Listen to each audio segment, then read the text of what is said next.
banat.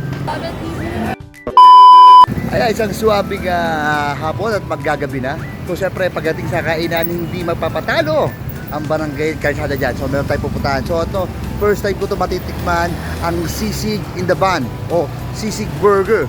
So dito na matatagpuan yan sa Barangay Calzada. Sa mga taga-Pampanga, tignan natin kung aprobado pa. Let's go, barata na natin ito. Ito yung barangay na ito, ito yung tulay, Barangay Calzada. Tindahan ni Kadisay, asin na. Batirex, Lugaw Pro Max. So tara, kung ano meron dyan, banata na natin. Let's go! Uy! Wow! Ano meron? Ayan, no? Sisig Burger, oh. Meron pang flavored chicken fillet. Okay, tara natin. Let's go! Oh, 39 lang. Ayun na in-offer nila, oh, ng T-Rex. So, let's go!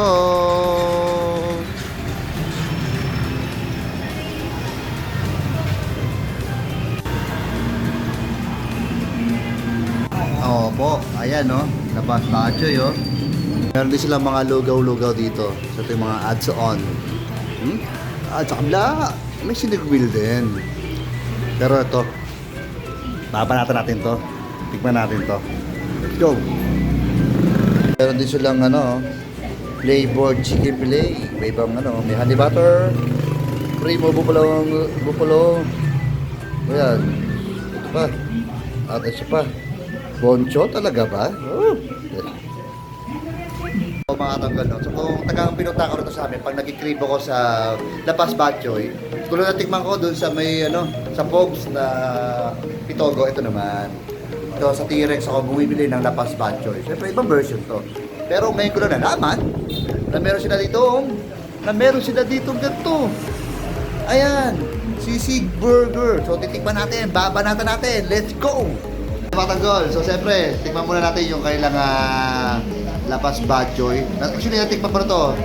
Pero, tignan natin kung consistent pa rin ang T-Rex La Paz Batchoy. Natin.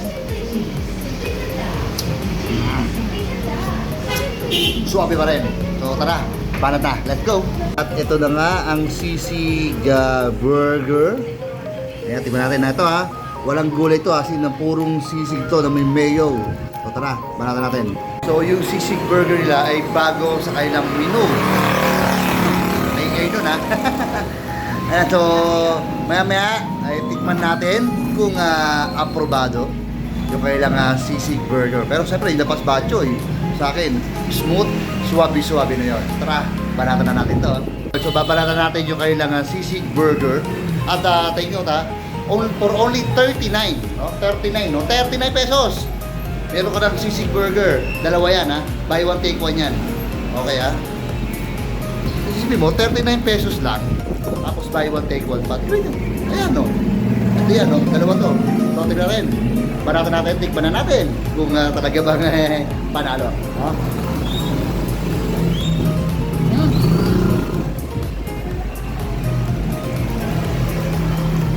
Sisig! Gusto ko yun Sabi no? Ayan medyo iba, crispy pa ng konti iba crispy iba, yung ibang sisig pa. Ito nararamdaman ko yun crispy sa kayo yung sili. Olive. Palalo to, try nyo. Naman natin ang owner ng T-Rex. Si Kuya, paano mo Kuya? Ako po si Rocky po yung Rocky, Kuya Rocky. Ito na may-ari ng tindang T-Rex. So Kuya, invite mo naman yung mga taga-Barangay Calzada o tagigenyo upang dayuhin itong ang tindahan mo. Iniimbitahan ko po kayo lahat na kumain po dito sa aming tindahan na specialty po namin ay La Paz Batchoy at Sisig Burger. Ayan, ito yun, no? Tulog mo na ako ko. Banat. Sabi mo, banat. Yun lang. Suwabe. Yung kailang Sisig Burger at La Paz Batchoy. Siyempre, ito na. Magdidikit tayo ng sticker dito. So, tayo first time na magdidikit. Ate, dikit ko na to Okay na ba rito to? Ayan So, T-Rex. Ating sisig. Burger. Okay. Let's go. Na tayo. So, lagi tandaan. So, lagi suportahan ng mga maliliit na negosyo upang lalo lumago at masenso. Yun lang. Balat!